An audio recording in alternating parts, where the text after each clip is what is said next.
So you know how I cruise like Facebook Marketplace, like besides 3 times a day, but like, I mean, like right before I go to bed? Yeah, I try to take my breaks between my sessions of searching over there, but yeah. All right. So like, it's crazy to me that there are RB26 long blocks that are selling for over $20,000. Nah, that can't be right. That's real. 20,000? Over 20 grand. I just was bidding on a car on Cars and Bids not too long ago, and it only sold for 24,000 for a 2022 Elantra N, and you're telling me that those engines are just going for 20? Well, okay. I mean, your Elantra N1 came out of left field only because, like, I mean, I get the comparison to a car to an engine, but what I'm saying is, like for flat out, like, GTRs, you know, they're still going for a lot of money, right? So everything appreciated. But, I mean, the fact of the matter is, I mean, like, you know, there's other engines that can make a great deal of horsepower. I mean, you know, is it a nostalgia thing? It's who is putting that kind of money out there just to get that kind of, you know, the engine? I don't know. It doesn't kind of seem right to me. Yeah, so I mean, I think there's going to be a few people, right? Obviously, oh wow, look, that's crazy. Found one. But like, so here's the thing. Like, I mean, that's a fully built RB26. Yeah, although I have this thing about buying built engines; they scare me. Why? Well, because when you buy a built engine, you're essentially trusting, one, that everybody has, like, what he's telling you is actually in the engine actually has been built with the engine, right? And, like, you know, you're buying, it's like, you know, like, think about it like this. Like, I used to be so envious of the clutch companies when you went to a show, right? Because I knew a lot of these clutch companies, and they would find the dopest car in the world, and they would just slap their sticker on the side of it, right? It didn't really matter if the clutch was in the car, because how could you tell? You can't. Right? So, but like, that was the thing. Like, they would find whatever car, say, hey, yeah, it's got our clutch in it. We're using the triple disc in this or whatever. And you would be like, what do you got in there? You know, like, right. And I used to be so envious because, like, with us, we couldn't get away without having a show car or a project car or, you know, a display car that didn't have our wheels on it. Right. Like, you had to go through that stuff. It's just too obvious, right? So, you know, I think that, you know, it's just one of those things where you don't know what's inside this engine. Like, you're trusting when they say they have this piston, this rod, this, you know, like, and so I don't believe in doing that. And then there's the other major piece, which is, you know, you're always going, even if they have the paperwork that says who built the engine, right? You know, there's always this thing, like, is it the actual engine? Like, is it, you know, hopefully they're serial numbered or something like that, so it's on the receipt, but like, you know, you just don't know. Like, you know, it's built by some local machine shop, not, you know, who knows? I can't get past the price on that, I must tell you. But really? Kind of. I mean, who's it going for? I mean, if you're the type of guy who has if you have a GTR. Yeah. If you have a GTR and you're looking for that engine because it's correct, like, do you think that people with like GTSTs are looking for that? I mean, I don't know. Well, look, I mean, I think that the way cars became nostalgic and now you're looking at a lot of guys spending a lot of money on, you know, R32, 33, 34 GTRs, right? I saw some good ones going for some decent prices online, I must say. Wait, which ones? 33 GTR. I saw one sold for 42. The problem I have... That's not bad. No. It's... listen, if you found me a clean R33 GTR for 40 grand, I would take it in a heartbeat. I mean, that was very recently when that one sold. So, I mean, that's pretty good. I don't believe that these cars are as clean as they're depicted, right? The problem I have with those cars is look, the average going price for an R33 GTR at this date, right now, as we're talking about it, that is clean and is a desirable thing without having crazy something to it, crazy high mileage, whatever, is about $60,000 to $65,000. Okay, so you're right in that, you know, 09. And you're telling me 20 of that's in the engine. Well, you know, it's an interesting point. Right? Yes. I mean, yes. That's weird. I mean, I'm going to say yes.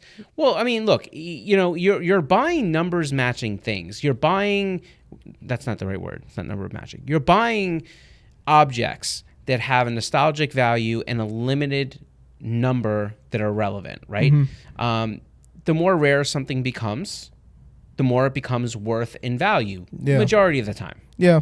Even with some of the lower end stuff, that's like how all of a sudden now the B series motors are becoming more expensive than K series 100%. motors. Very weird. Well, look, I mean, I think you got, and so even like going back to the B series things, right? Like, you're looking at an area where some of these people are buying them for nostalgic, right? the idea of having nostalgia, having a period correct piece, trying to do something because it just feels cooler, right? Why do people shop at vintage stores or retro stores? I mean, there's some chairs that my grandmother probably gave away that now people are buying in, some, in Weehawken and Soho for $1,000 a chair. I get it. So do you think that maybe everything across the board, whether it's chairs or engines, do you just think that things were maybe just made better in the past and now people are kind of seeing the value in that as opposed to maybe more modern day stuff? No, I don't think that's all of it, right? Like, I believe that a lot of this has to do with the fact that there's this thing of, as things become more rare, as things get a little older, there's a nostalgic element to it.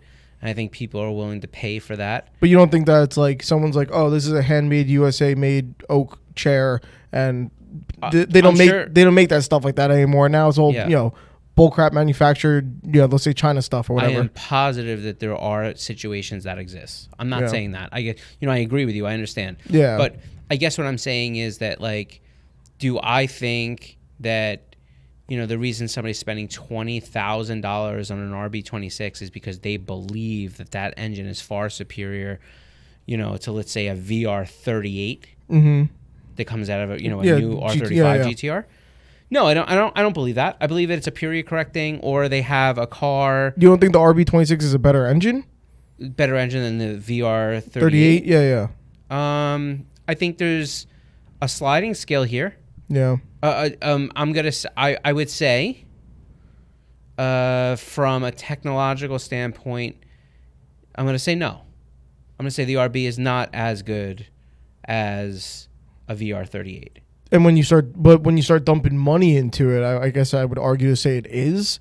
That's what I would probably say. Well, I think money is the great equalizer. Yeah. Right? I believe that you get to a point where you can build either engine up to be extremely powerful, and those are both have proven cases. Yeah. Right? Mm-hmm. You can find the example of an RB or a VR being able to have 12, 13, 1400 horsepower, right? Those obviously are not run-of-the-mill engines. Do I think that out of the box, look, what made 2Js and what made RBs so good was the fact that you could, out of the box, with just certain modifications, without ripping the internals apart, you could make a fair amount of horsepower, right? But when we say fair amount of horsepower, and I know people will argue this point because you could always have that friend that made 800 or whatever it is, but you're talking about, like, because the cars out of the box made, maybe 4 or 5, maybe 600 horsepower, really not talking about how prolonged they were at making that power or how much they were used in that power range or how much boost they were seeing continuously. They talk about the peak. They talk about the peak, and, like, look, I mean, like, I'll be honest with you, I have done, I have tuned a almost 600 wheel horsepower stock GSX bottom end with some headwork and a big turbo. Now, that's a lot of horsepower for that car that should not make it on a bottom end. Mm-hmm. Do I think it happened long? No, I don't believe so. I believe, you sometimes the stars align and you get some good pulls and you get it there. I don't think it's a responsible way, and I don't think it's a maintainable way. But for people watching on YouTube, my face is not really red. Max got a red light over there. I think I just looked like I had, I think it's funny though when you take a look at, like, people out at the track or people that we work with that we see their cars and stuff like that. Yeah. That I feel like there's just kind of like a common denominator that all these people are running engines, and whatever that probably date back to 15 years plus, and it just makes me kind of think that, like, I don't know if, like, there's any new stuff that really is. But aren't most of those cars 15 years plus too? I guess so. I mean, so what? But no one wants to drop a newer engine in their cars today, or at least it seems that way from when you look out at the paddocks, Well, look, I think that's a good point, but I also think that there has to be this level of, look, we're through that level of nostalgia, and the reason things are creeping up in price the way they are is because they're becoming more rare and harder to get, right? And it becomes a statement, not just from I want this for power. It becomes a flex statement when you put an RB into an S chassis, when you put it. Do you understand what I'm saying? When you put an RB into a 350Z, it's a kind of a like I don't like not too many people do this. Let me show you, and I'm using a big dollar engine. It's almost like that, right? To an extent, because look, I mean, if I have let's say a 350Z, I mean, are there some cool 350Zs that have 2Js in them? Absolutely, right? But like, there's other engines you can make good power on, right? VQs, I mean, well, I mean, yeah, I mean, if you build a VQ, you can make really good power, right? My stock bottom end VQ that's in my 350Z, which is twin turbo, like that car makes 480. We detune it to 440 just to preserve the stock bottom end. So like, from that perspective. But like, what's interesting about it to me is like, and I remember like when Supras were the few and far between because they were so costly. Okay. Right? Because I don't remember that. Well, but I'm just saying, like, I was playing with cars in the late 90s, early 2000s, and that's when those cars were just a few years old in most cases, depending on what year you got, and they were still pricey, right?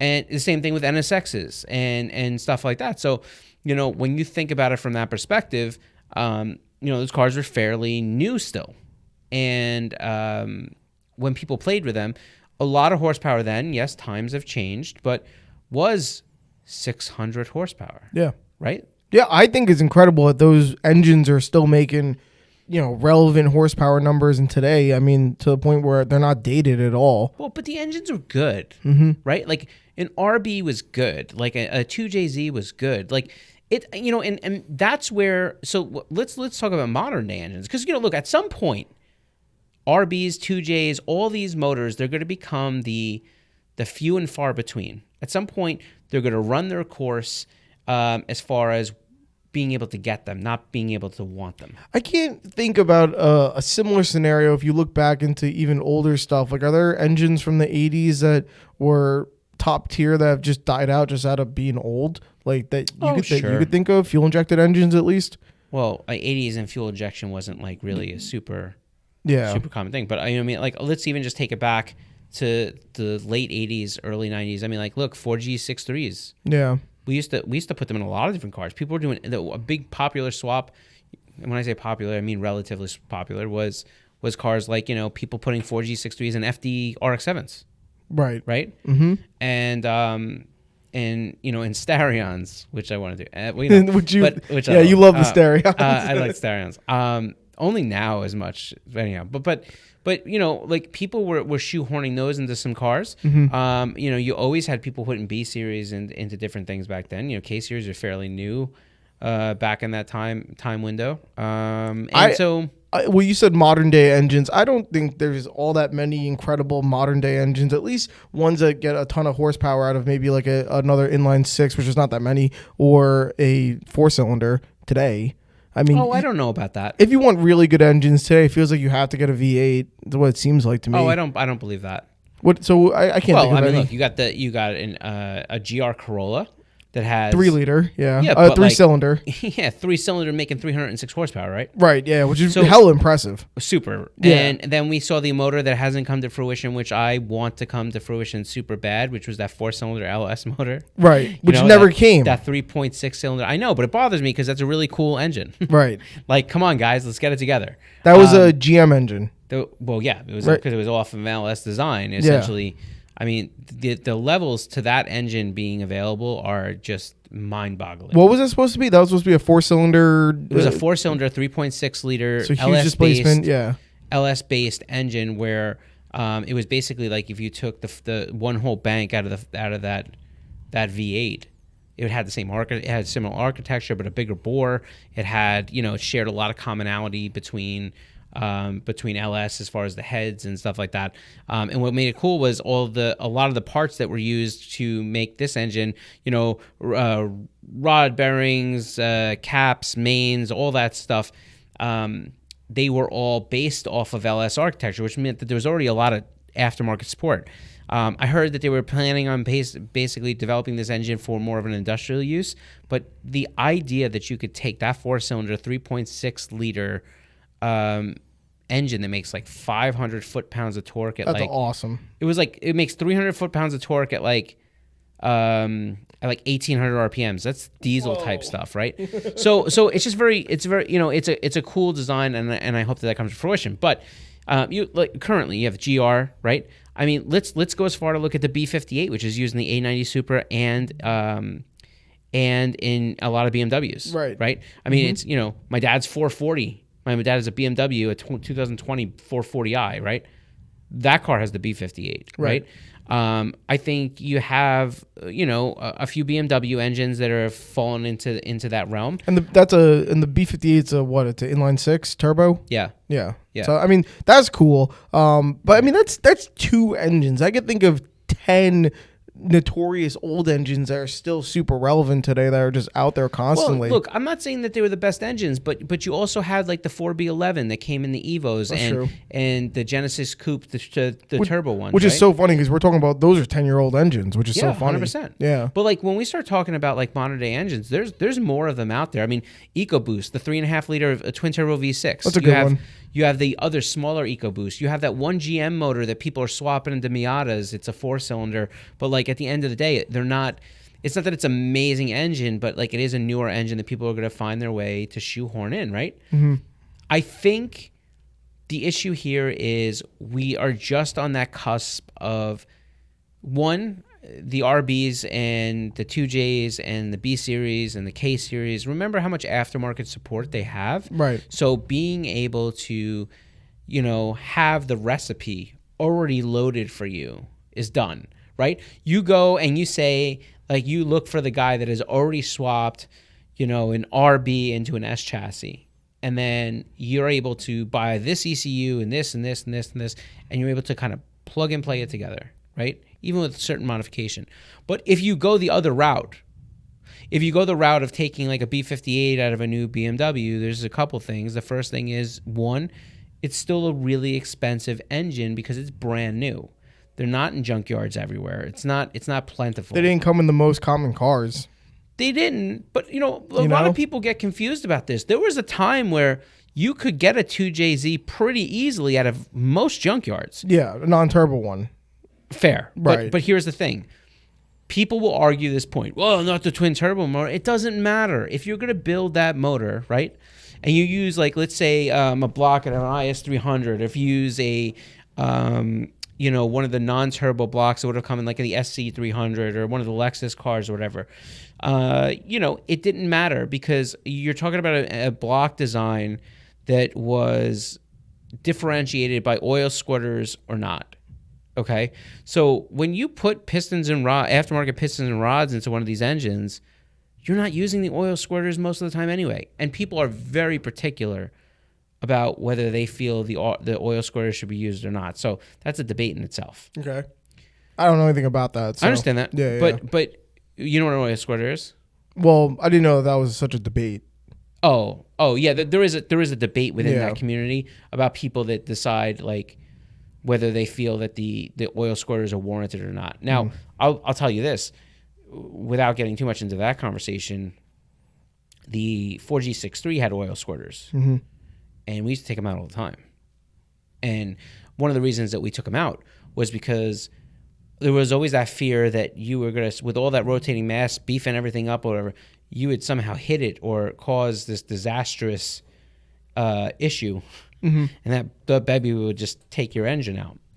I think a lot of the conversation that happens with the 2J guys has to do with by running the oil squirters. There's a thing about it lowering the oil pressure that's available to the rest of the engine. So the idea is if you don't need an underside of the piston squirter to be able to try to keep piston temperatures in control because you're using aftermarket forged components that you just eliminate the oil squirter altogether because it's just it restores kind of that engine oil pressure loss to maybe the rest of the engine, right? But like again, going back to what I was just saying, like you get some of these engines in the junkyard, then like it wasn't really expensive to get a brand new casted head from Toyota directly, and you were putting valves and retainers and all the good stuff, cams and springs and stuff like that. into the head anyway. So you were essentially building this thing with aftermarket parts. So you can go to a junkyard and find your starting place pretty easily. And a lot of people didn't really want VVTi, later Supra 2J heads on them, because there's this debate about, which one flows better, which one, whatever. So, I mean, that time is come and gone. Yeah.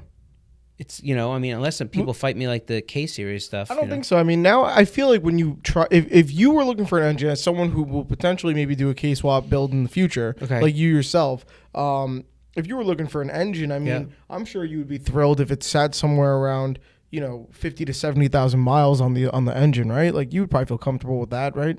Or would you be looking lower or higher? I don't know. I don't know. I guess it depends. I mean, if I was just going to drop it into a car and I'm not going to do anything to it, then yeah, I think that's a great thing if you really could find that verified, right? Mm-hmm. But if you're going to build it, it may not make as much sense. Doesn't matter. May not. Well, then it makes me wonder on then, like, if people today are finding these engines with, higher kind of more used condition or whatever, I mean, how much time is there really left on them? Oh, I think it depends. There were some engines that were just super bulletproof, but there's all those things when you get a used engine, which is like, what was its maintenance life like? Yeah. Like, did it see hard abuse? Like, you don't really know that stuff when you buy a used engine. I was never a fan of buying like used imported engines for the sake of dropping them into cars. Let alone a built one, I guess, right? Well, again, going back to the built thing, I think, the tough part with the built standard is that, you don't always know them. Now, listen, I will tell you that I've had cars before that I actually did buy a used built engine. Mm-hmm. But with that said, I might have a project where my friend was partnering a car. I know the engine builder. I know what he bought. I saw the money that went into it. I know he didn't run the engine hard. Like, I had a lot of history connected to it. And so it was a way of fast tracking a build that I was working on and usually getting a good deal on the whole thing. I didn't have to pay the engine to be assembled. There's definitely a decline in value once you have something that's already done, right? Yeah. Versus if you paid to build it. Yeah, I feel that. One thing that I feel like kind of doesn't sit well with me or kind of annoys me a little bit is that when you, even us right now having this whole conversation talking about some of these older things, all the engines that were mentioned came from non-luxury brands. And I feel like it's kind of when these manufacturers maybe had a little bit more kind of pride or kind of just more incentive to build really cool stuff. And now when you look at stuff from Mazda, Honda, Nissan, whatever it may be, Toyota, Mitsubishi, whatever, you don't get that kind of stuff anymore from them. Now you got to go to a luxury brand in order to find these kind of higher, more sought after, power engines. I don't know if I agree with that. Like, when I think about it, though, if you talk about the B58, that's a BMW engine. Or an A90 Supra. But it's also still a BMW engine. Okay, but would you call an A90 Supra luxury? No, but the engine's from a luxury brand. Well, all right. Let's skip this particular car, because I think this particular example, there's an argument here to be had that's separate. I think there's some really good engines or whatever, and I think of maybe like the 5-cylinder for Audi or whatever it may be. But like, we were just talking about all these other engines that came from more kind of, not so luxury brands is what I'm getting at. Okay. I mean, but here's the thing, like, when I think about, like, and I know it doesn't fall into luxury, and this is why I said to you, like, I don't know if I agree with you. Yeah. Is because, like, when I think about luxury, like, I certainly don't think a GTR is a luxury car. No, me either. Okay. But there's a great engine in there, right? Like, I think for the most part, I think some of the VQ, especially when you get the VQ, like 37s and 35s, like, they're pretty decent engines for what you get. I mean, there's a lot of flaws with them, I'll give you that, but that's not a luxury brand. But it also does come in a luxury brand because they also use them in a lot of the Infiniti G35s and 37s and stuff like that. So I guess what I'm saying is I don't know that I feel that like the luxury brand is the deciding factor. I mean, I think there's still people that are making good engines. And in GR Corolla, whether that proves to be a really good engine or not, we don't really know yet. It's too soon, right? Yeah. But it is a cool engine on paper. Absolutely. Yeah. And that's why also I think there was so much great feedback from the GR Corolla in general. I mean, it's really cool to see Toyota making an engine themselves. They didn't do any kind of collab thing like the 86 or like the Supra. Yeah, I guess, but the one thing I don't want to lose sight is like there's been engine and platform collaborations between manufacturers forever. Right. Look at like even go back to Ford and in the 80s and obviously you can go back further if you want to go to like Cosworth and stuff. I was thinking of the Stealth. The Stealth? Yeah. Oh, I understand. Mitsubishi, right? Yeah, I mean, I guess, but I don't know that the Stealth was really like a Mitsubishi. I don't really know that, to be honest with you. Okay. But let's look at the other way. I mean, like Hyundai used a version of the 4G63 in their Sonatas. I didn't know that. It was a 4G64. Okay. But all the head and the components, they were all pretty much identical. And then let's go around to Ford with the SHO in the I guess early 90s Tauruses, right? Mm-hmm. The SHO used a motor that was actually the top end was all built by Yamaha. Oh wow. Right? And I believe there was also a Mazda collaboration in there too. In the late 90s. That would make sense. Yeah. So there was there's been countless other ones, right, that have used similar platforms or engines. We saw Subaru get involved with the FRS when that platform is going to build the BRZ. So like I don't think that there's anything that's like super revolutionary about there. Most of that comes from a cost perspective, right? It's them making world cars, and when you make world cars, there's a lot of homologation and different things that have to go into being able to make these cars work, and a lot of times there's a cost-effective way to do it, right? And then you have some cases where there's a lot of nostalgia and fanboyness that happens within a platform like the A90 Supra, and people were like tainted by the fact that it was had so much BMW-ness into it. Yeah. But I'll tell you this. But I feel like it's rightfully so, because the original Supra came with the incredible, still relevant Toyota-built engine, which people were probably upset to see that the engineers didn't do something so spectacular for the next generation. Listen, it's fair, but I guess here's what I would say. Let's judge a book by its cover. Sure. You're not supposed to do that. No, that's not allowed, right? So let's look at the A90 Supra real quick. Yeah. Is that car faster than a Mark IV Supra on paper? Absolutely. Does that car handle better than the Mark IV Supra on paper? Yes, it does. Is that engine every bit of what you would hope to come into a Supra? Yeah. So like this is where it gets. That's a good one. Then they put in a manual. They offered it in a manual transmission, obviously more recently. Doesn't sell. Hilarious. I would argue that the Supra, as cool as it was, they probably shouldn't have branded it as a Supra. Exactly. If that was the new upper end, if they used that body style and made that the new body style for the FRS, and then offered only the cool B58 in the upper things, I think you would have had a much more successful platform, because people would have bought it, but it also wouldn't have been nearly as much money until you got to that B58 option with all the stuff. Yeah. Well, then it would be really weird to offer a car 2 tiers and 2 different engines that neither of them are Toyota engines. I feel like that's weird, but What's the 4-cylinder that's in there? It's a Subaru Boxer engine. It's a. Oh, that's right. Yeah, that's 2.0 or 2.4. Hey, listen, you got to do what you got to do. I mean, but but it's funny because it doesn't get the 86 doesn't get the backlash that the Supra does for not using a Toyota engine. No, because I don't think those people cared. Plus, I also think that the FRS was a brand new platform. That's true. It doesn't have that. Really. It doesn't have the nostalgia behind it. Right, and not only that, but it doesn't. People compare it to the old 86, the AE86. Yeah, but it's not. I know, but I mean that's kind of where it does have some nostalgia in that point, actually. But even though it's a very different car. Right. Yeah, I don't know. Just I thought I would say that. I mean, listen, I'll tell you right now that even for the dudes that were like super into like GSXs and Eclipses and DSMs back in the day, when that 3G and 4G Eclipse rolled out, we were all real salty. Yeah. You know what I mean? Mm-hmm. That was not what we were. And then they made it a minivan or whatever they did, right? It's like a CUV whatever cross-trek nightmare. That was a bad decision. And I'm sure that there's a lot of Mustang guys that are very perved over the fact that they did that Mach-E. Yeah. All right. Well, I wanted to maybe I thought about my thought a little bit better now, and I'm gonna phrase it this way. The one thing that gets me a little bit upset though is that when you look at more modern engines, I'm not talking about the 4B11 whatever it is, because it's a little bit older, and that's almost 10 years old, or it is 10 years old at some point. Yep. But let's say the last decade or so, when you look at a lot of the cool engines that, for me, if I look at them and I'm like, wow, that's cool, it gets me going. That's awesome. All right.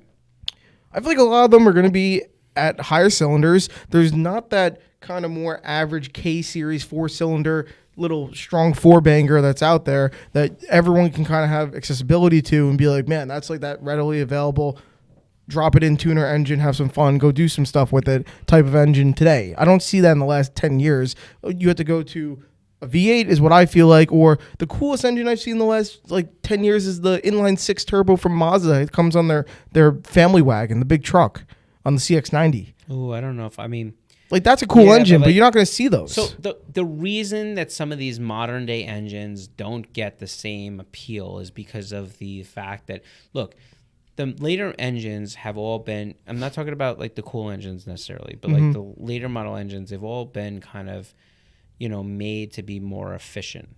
Yeah. Right. And the efficiency is not the problem, because like I'll tell you, there's a lot of pros to having a direct injected engine, which also help with the emissions and different things like that. But it really did help with cars that had less displacement. It really was something that actually could improve the way the car produced power, right, with a smaller engine. But look, I think the recipes that we use, different engines for swaps, has everything to do with the ability to easily put it into another platform and adapt it to the current car, and the idea that you could potentially use a stock ECU and somehow make it work into a different platform. Because remember that when these engines became more efficient, they started to get more and more technologically advanced to the point where there was more technology in them, right? Think about some of these engines back in the day. I'm not talking about VVTi stuff, but like even the stuff, when you started adding variable cam timing and variable valve timing, back then VTEC was the most, poppin' thing. And then, there were, obviously different engines, like the VQ does, especially as you get in the later models, they start to come out with, timing adjustments and stuff like that. But, look, as you get further now, so these engines became more complicated, which means they required more conditional mapping and tuning. So it's more of a turnoff for people to go with as an option? I think it just becomes difficult. And you start to find companies like, like the Cobbs and the different things that get on board and make these maps, and they tune, they require a much more plug and play method to tune these cars, right? But that doesn't take an engine and then put it into another car and all of a sudden make it work. Yeah. Right? And so that's what some of these engines were so good for. And I bet you'd probably have this same debate when you had the introduction of really having a lot more popular fuel injected cars versus people that were very comfortable with carbureted cars. Right. Right. So at some point, RBs, 2Js, even K series, although it's going to be for a lot longer because there are a lot more of them, even though I was taken out of context and that clip that Max used, they got like a billion hits. Even though, at some point that stuff will dry up because people are going to go through them. They're going to get them. They're going to destroy them. Yep. They're going to become lost pieces, whatever it may be. And then there's going to be some that are just worth a lot of money because they're the sole survivors, Yeah. Whatever. I think it's funny though, because my personal opinion is if we had this same conversation in 2030, if you and I had the same conversation in 2030, I don't think there's going to be that much more stuff that comes into the conversation. I kind of feel like it's going to be the same stuff that we're still talking about. I don't know, man. I also think it's hard to relate to the fact that 2030 is only 6 years away. I know, but 5.5 years away. Still more than half a decade. And I guess, but these platforms, they tend to ride with certain things for a while. They got to get the cost out of it, right? So, I just think that at some point there will be a whole new like these are the cool engines to swap into these cars, right? And that is going to change and it is going to get more advanced. And swapping these new batteries. Well, look, I don't believe the EV thing is gonna go like that. Yeah. You know. You think people are gonna start dropping in hybrid engines? Not like we think they will. Yeah. Not like in our type of segment. You know. Yeah. I think that there's going to be some engines that are, used for a long time. I think just sheer numbers, K series engines will do that. Yeah. Right? I mean, hey, they're done making them, so for the most part. Right. But besides the Type R, and the Accord, I guess. But that's a different K series. But anyways, yeah, I mean, the ones everyone wants, the K24s, I mean, and some of the older K20s, I mean, it's not that, I mean, they don't make them anymore. No, they don't. And the people will argue that they do, but we're not talking about the same thing. Yeah. Right? But, K series and K24 did different things. And people will say, oh, well, the CRV in the 1 year, stop. But look, when we get down the road, you're going to be, and that's why, that whole clip with Doug at Honda with that whole L series swap, it wasn't that the engine was good. Mm-hmm. It wasn't that the engine was cool. The point was that there's going to be companies that are going to start to come out with more plug and play tunes. They got that thing set up so that it can be dropped into another platform using ECU and emissions and was passed, and you could put it into another car and do it in a plug and play fashion to the point where you can get it smogged or whatever it may be for places like in California where they have just much more strict emissions laws. Yeah. Right? I think that there's going to be stuff like that will continue to exist because remember, the EPA mandate that they talk about has everything to do with the modification of emissions components. But if you're swapping them into another place, that's not the argument, right? Like in theory, let's say I get a really great deal on a B58, so right, a B58 with an ECU and everything I need to make this thing run, and I don't modify the emissions, but I put it into, and again, this is such a drastic thing that would never happen. But, I put that into, trying to think, like a regular Honda Civic Sport, like a new one. Mm-hmm. Okay? I mean, now that Honda Civic Sport has a 6-cylinder turbo engine that we know out of the box is capable of making about 500 horsepower. Yeah. Is that Civic cool? Well, is it?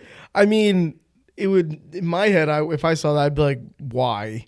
Okay. Well, when I look at you, I say, why with a Mazda Speed 3? Uh-huh. That car, listen, and I rode in that car. The car, for what it was, pulled pretty well, right? Yeah. Had it was peppy. It was strong. It was responsive. Yes. It made how many horsepower?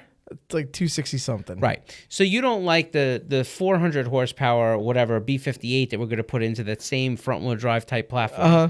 But you like the 240 horsepower engine in Yeah. right. I do. You see what I'm saying? Yeah. I guess what I'm saying to you is you double the horsepower in a similar size car with similar it's front wheel drive stuff like that. Yep.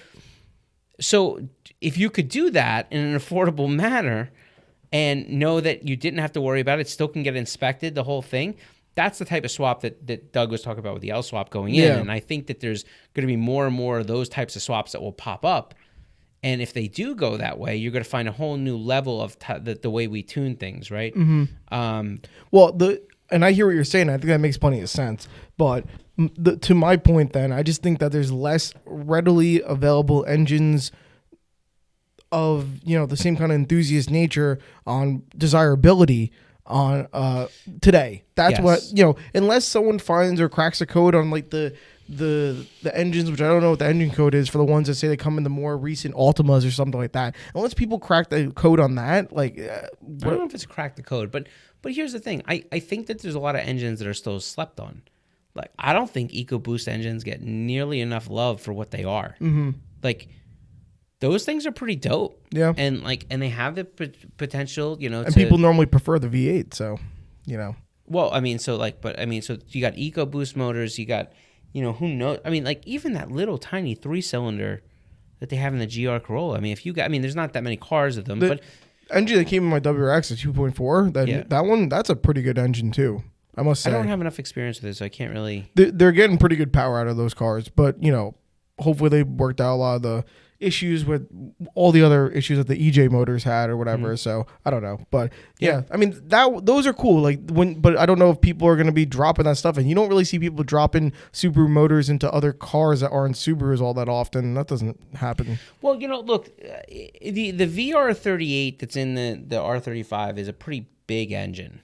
Especially you have to have the width between the strut towers. That's a huge engine, but yeah, you have to have the width between the strut towers. But are there going to be things like that are going to come? I mean, we say about Supra, but the truth is, do we get 15, 20 years down the road, and people are grabbing those B58s out of BMWs and stuff like that because there was enough of them, maybe not a billion of them, right? Not a K swap. They came in a lot of cars. I mean, it comes in a lot of cars. So, I mean, that's a good example. And frankly, it's a very cool motor. So, Yeah, I mean, and again, I mean, there's a lot of different things. But I guess what I'm saying is, I think, who knows? I mean, could a VQ end up being a junkyard, find, and because there's so many of them? I think the VQs are going to be the new SRs. Well, I don't think so, though. The VQ isn't inherently amazing engine, and I say that from experience. But I would say the same thing for the SRs, but yeah, that's fair, right? That's fair. I mean, but even the one thing I never really understood, and I guess it's just because it's so plug and play, was the Miatas, right? Mm-hmm. How many people have 1.6s and go to the 1.8s? Everyone, literally everybody. That whole engine is kind of junky technology. Yeah. You put a K series in it, and it looks like you just reinvented the rocket ship. Yeah. You know what I mean? Yeah. So I don't know. I think there's a lot of things going in there, but I do think that 2JZs and RBs is as much as they're cool and stuff like that. I believe they're coming kind of the statement engine, the flex engine, the thing that you get to open up the hood and it's your candy that makes the build that much cooler. Mm-hmm. And at some point, where I think we're witnessing the absolute last leg of what some of these things will be worth, and they'll always be the nostalgia thing. And the B series is the same way. I mean, I personally believe that, again, my opinion, K series is a way better engine than B series. Yep. Right? But from a period standpoint, from a period correct, now all of a sudden B16s, B18s, they're popular again. And they're going for good money now, when they were going for almost nothing for a while. I'm going to flip it for this way, though. I think the B series, for the value-wise, is skewed itself just based on nostalgia. And I think everyone can realize that the K series motors are better just in general for power. Mm-hmm. But that's why when I think of stuff like the 2Js, though, I don't think people are just buying the 2Js for nostalgia. I think they're buying them because they still are making completely relevant power today in 2024. Yeah, I don't disagree with you, but I'll also say this about the 2J, right? The one thing about the 2J, and this is, often I think people gas RBs and 2Js up a little bit because they weren't the most easy to play with, and they weren't the most reliable. And I know some people will throw whatever at me for it, but you had to really work on, getting rid of the air out of some of these 2Js. They were complicated to bleed as far as the coolant system goes. You can make power, and sure, but if you had to get rid of the dual turbo setup on some of those engines, just because of the fact that if you've ever tried to route any hoses or whatever, what a nightmare. I mean, it's a million hoses for emissions and all this different things, and you take one off, and then all of a sudden, the sequential system doesn't exactly work like it should, and and RBs had their own issues and stuff like that. But yeah, there's a very cool element to when they're right, when everything's running right. When you have them dialed, they can make a lot of power. So yeah. I'm not saying I don't disagree with that. I'm not saying I agree with you. I'm just saying that you get to a certain point, and I think that it's not just about power. Yeah. I mean, also we went this whole podcast without really mentioning any LSs, but obviously those now are just so popular for almost all motorsports just because of what I mean, incredible engine, super high torque application type of stuff, you know. Well, and readily available in aftermarket support. Right. And I'll tell you the one thing, but then we're seeing it already. Like, you know, LSs will do the same thing, right? First off, there's a million LSs, different generations, different things, whatever it may be. But, you know, like the one thing I remember back, even, I mean, it's crazy to think about this, but even if you go back, you know, almost 20 years ago, the cool thing was that there was the 5.3 liter LS motors, right? Were all the truck motors and stuff like that, and they were a dime a dozen. You can get them for like $400 long box, the whole thing. It's hard to find a 5.3 liter motor now. Like, and I don't mean like as far as finding one, but I mean find one for like cheap. Like people have went out and taken them and used them in projects and done cool things with them and used them in derbies and, you know, done all these things. And now, you know, you're really starting to see that, well, you know, you have the next level. And I believe that there's still a good value here. Look, if I had an extra storage unit, I would stock there's a bunch of different engines. I think I would stock knowing that, like, I believe that they're all going to go up in value, especially as we go on. Yeah.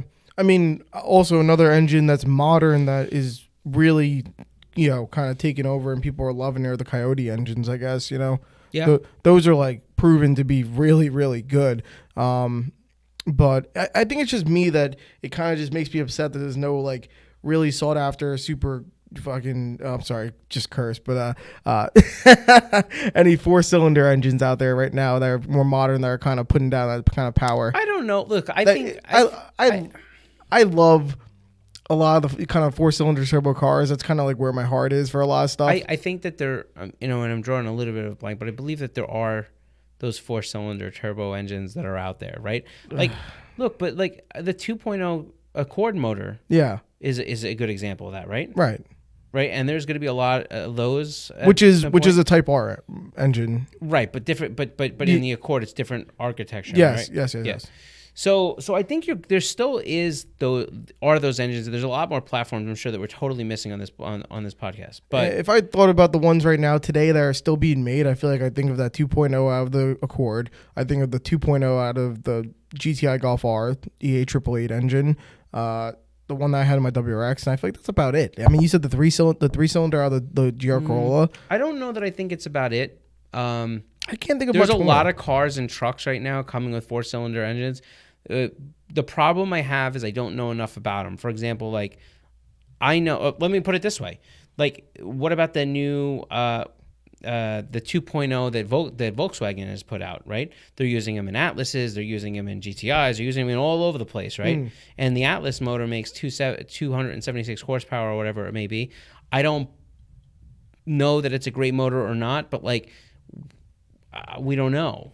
I don't know. I just missed a little bit more of kind of like diversity and I guess competition. I guess like even you could even find yourself against with a Chevy Colba SS or something like that. And like even those were putting out pretty good power, at some point. Like I don't know. It was just more diversity of options is where I'm kind of going for, and I miss that kind of competition between the manufacturers. I think they're getting it. They're just getting it in different directions. Yeah, it feels like a lot less to me. Yeah. I guess I can understand the feeling. I'm not sure if it's accurate though. I feel like when you really look at where they're kind of putting a lot of that engineering efforts, I feel like it goes into the V8s and stuff like that. That's what it feels for me. Yeah, but a lot of cars are not coming with V8s. More cars are probably coming with 4-cylinders than 6-cylinders at this point. I know, but a lot of the cool engines I feel like they're just kind of just going the V8 route. I don't know that I agree with that, but I have to really think about that to be able to give an accurate statement. Yeah. I mean, or when Porsche did the 4-cylinder, no one liked that, obviously. The ones in like the 718 came in and stuff like that. Okay. And I think that's cool as hell. I don't know. Yeah, I mean, they're boxer engines. Yeah, I don't know.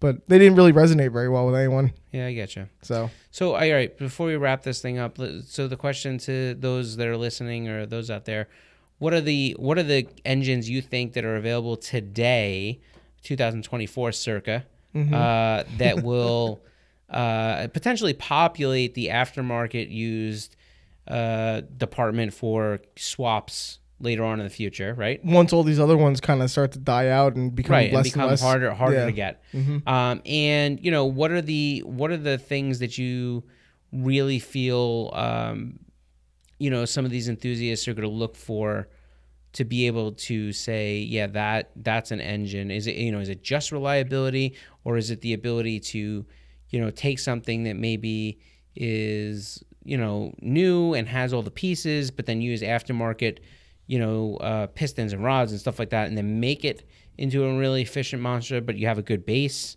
So like, what are the thoughts that kind of keep you into like picking an engine for a future swap, and what are those current engines that may kind of supersede some of the most popular 4Gs and 2Js and RBs and K series and whatever it is? I would also frame the question on: do you think that some of those older engines like 2Js and RBs and whatever are really that good? Yeah, like, do you think that was it? That was as good as it gets, and like. That's it. Listen, I don't want to hear the opinions. So yeah, if you have comments, throw them down below. That's it for this one. We're gonna get out of here. We're gonna go do some work. We have wheels to sell. We have Mark 1s to polish. We're gonna get it on. Take care of yourself. We'll catch you here next Wednesday.